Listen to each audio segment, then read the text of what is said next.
Social 20-1, source number 3. Our theme of the week is, of course, World War I. So today's source is a textual source.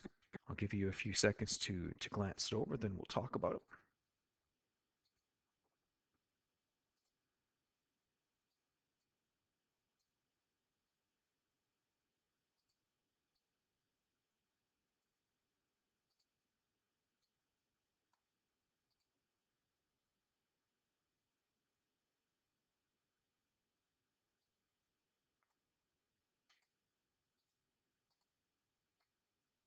Okay, so things you'll want to point out. A glamorous vision of war. You're going to want to expand on what it would mean to say a glamorous vision of war. Makes me think about notes that we covered last week, the myths of war. So war had been highly romanticized. It was one's duty to fight for their country. Believe it or not, to a lot of people, war was a way that you could move up in socioeconomic status. If you came from humble or poor backgrounds, being a war hero might be a way that you could move up in the world. The only way you might have to move up in the world, considered cowardice if you didn't fight for your country. They believe it or not, thought they could travel and see the world, take in the sights and so on. And of course, the theme was, we'll be home by Christmas of 1914. And as we learned, they weren't. If you were lucky enough to live through it, you were there 4 years later, still waiting for Christmas, in this case, Christmas of 1918. A lot of the reasons for the romanticized vision of war is that it had been 100 years since the last major wars had been fought. And so there were few people left alive, if any, to warn you about the realities of war. And as we talked about, there is a clash between the new weaponry and the antiquated tactics of World War One. So that's how I'd begin the interpretation. I would talk about that glamorous vision of war, be specific, lift some examples, and then talk about the shattering of that psychologically based on life in the trenches. So as we learned again in our notes from World War One, it wasn't anything like you thought it was going to be. The life in the trenches was deplorable, was horrifying, was awful, would have been a veritable hell on earth for the people that had to go through it. It was miserable, muddy, mucky, disease, vermin, etc. um, Machine gun fire, people dying all around you. I would talk about the reality of life in the trenches a bit, and that can come straight from your notes for the course of World War One. And so it changed the way people looked at war. So no longer was war something we hoped for and wanted to do, but now war had become a dangerous illusion. It's something we don't really want to fight. We don't want to go. We know what's involved in it.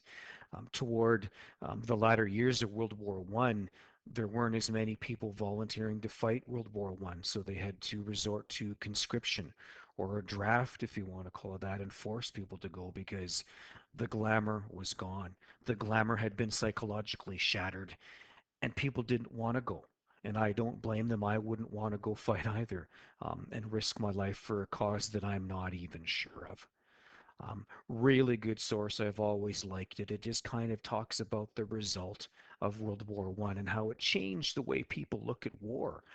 War is no longer something you dream about and you want to fight. I guess you do it if you have to, but you sure don't want to do it.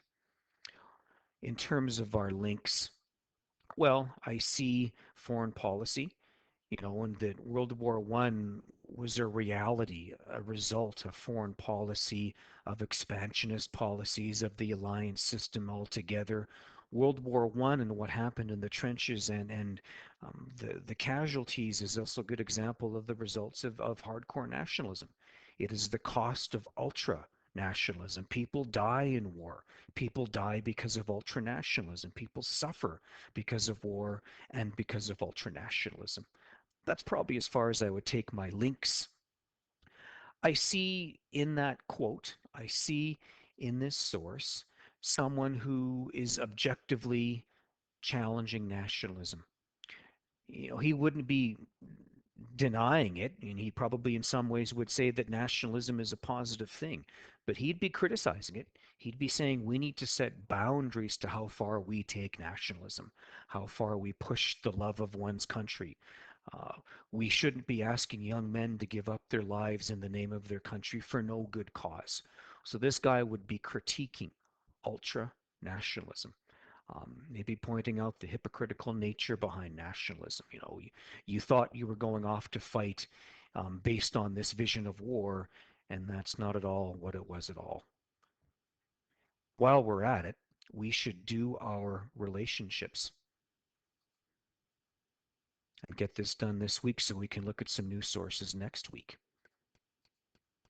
So this was the first one we looked at, another quote regarding World War One, and this was an historian that looked back on, maybe he even wrote it at the time, but it's talking about the glamour of war, how they hoped for war, they thought about war, they dreamed of fighting the war. This was a positive thing.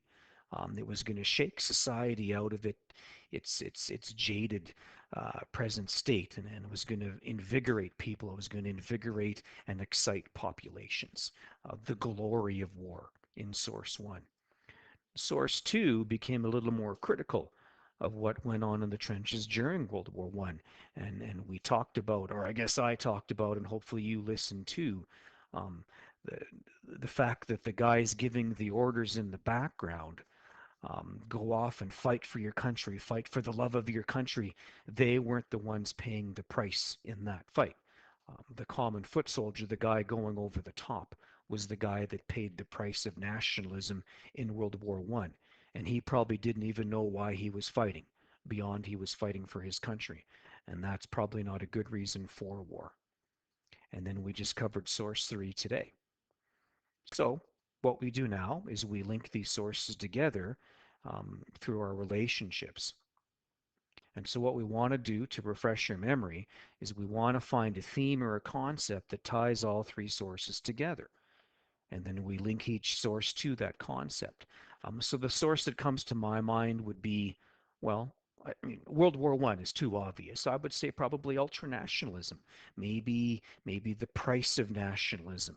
So source one is ignorant to the cost and the price of nationalism. Source one has completely missed the reality behind war and the cost of ultranationalism.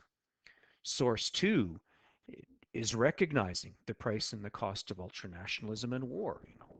Who are you to tell me to give my life for my country? So this one's a little more critical of the costs of war and ultranationalism. It's questioning it. And source three is looking back on history and saying, yeah, the World War One changed the way we looked at war. World War One proved to us and demonstrated to us the cost of war, the reality of war, the reality and price of ultranationalism. Definitely questioning nationalistic motives and nationalistic foreign policies and ultranationalism, I guess. So again, you establish your theme, you link each source to that theme, but if you do a good job on that, you can only get as much as 60% on the relationships. You need to find one more relationship if you want to get a really good mark on this. So what we could do in thinking about it now, source one, you could say was the most in favor of war of the three. That might be one road you want to go down. Source one sets itself apart from the other two, and that source one talks about the glamour of war, where sources two and three are debunking the glamour of war and disproving it. You could almost say that source one was maybe a motivation to go to war.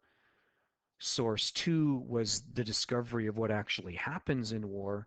And source three is history re-examining what happened in World War One and labeling it for what it actually was.